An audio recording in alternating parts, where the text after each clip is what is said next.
आज की दुनिया के दोस्तों, मच्छर को कौन से स्कूल कॉलेज में शिक्षा दी गई कि यहाँ पर बैठोगे तो खाना मिलेगा। किसी ने सिखाया तो नहीं, जहाँ रखता वहीं पर बैठा। तो परमात्मा की ज्ञान सत्ता सूक्ष्म जीव में भी है। खाने पीने की और अपनी पार्टी की रक्षा करने की बुद्धि अगर किसी व्यक्ति में है तो इस बुद्धि का कोई विशेष फायदा नहीं। इतनी बुद्धि तो व्यक्तियों में भी है, अपनी पार्टी वालों में और दूसरी पार्टी वालों में भी। जो सत्य है उस सनातन सत्य को स्वीकार करके अपने अहंकार का आग्रह छोड़कर जो जीवन की यात्रा करता है वह सच्चा धनी है, सच्चा बुद्धिमान है, सच्चा शीलवान है। बाहर के आभूषण सच्चे आभूषण नहीं है। सच्चा आभूषण तो व्यक्ति का आंतरिक जीवन है। बाहर के आभूषण तो बाहर के शरीर को ही थोड़ी चमक दमक दे सकते हैं, लेकिन तुमको वे नहीं चमकाते। तुम्हारी वास्तविक चमक की वो दबाते हैं और अहंकार को जगाते हैं। श्री शंकराचार्य जी कहते हैं कि सच्चा आभूषण शील और नित्य कर्तव्य सत्संग है। वेद वचन शास्त्र वचन की अपेक्षा जीवन मुक्त ब्रह्मवेता के वचन साधक के लिए अधिक हितावह है। अपौरुष से सनातन तत्व में बैठकर ब्रह्मवेता जब बोलते हैं तब उनकी वाणी हमारी जीवन शक्ति का विकास करके जीवनदाता से मुलाकात करा देती है। हृदय की गहराई से आने वाले उनके अनुभव निष्ठ वचन हमारे कानों के द्वारा हृदय की गहराई में पहुँच जाते हैं।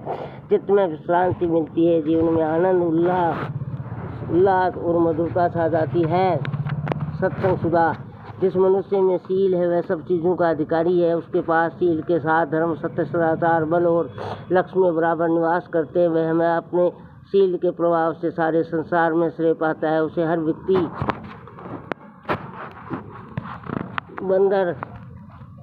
वंदन देती हैं, जिससे कि उसके विचारों में कोई दुविधा उत्पन्न नहीं होती।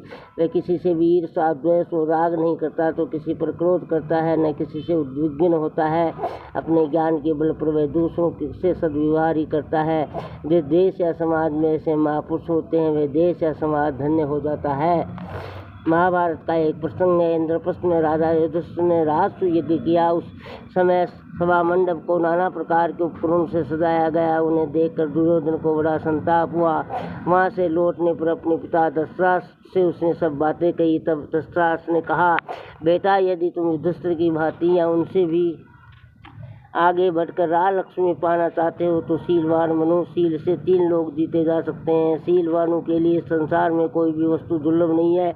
महाभाग ने 7 रातों में, जन्मेजय ने 3 रातों में और मानधाता ने एक ही रात में पृथ्वी का राज्य प्राप्त किया था। वे सभी राजा शीलवान तथा दयालु थे, अतः उनके द्वारा गुणों के मोल खरीदी हुई ये पृथ्वी स्वयं उनके पास आ गई थी। सब्सक्राइब फ्री है मित्रों, ये नितांत आवश्यक है। हरे हरे, जय श्री कृष्ण, राधे राधे।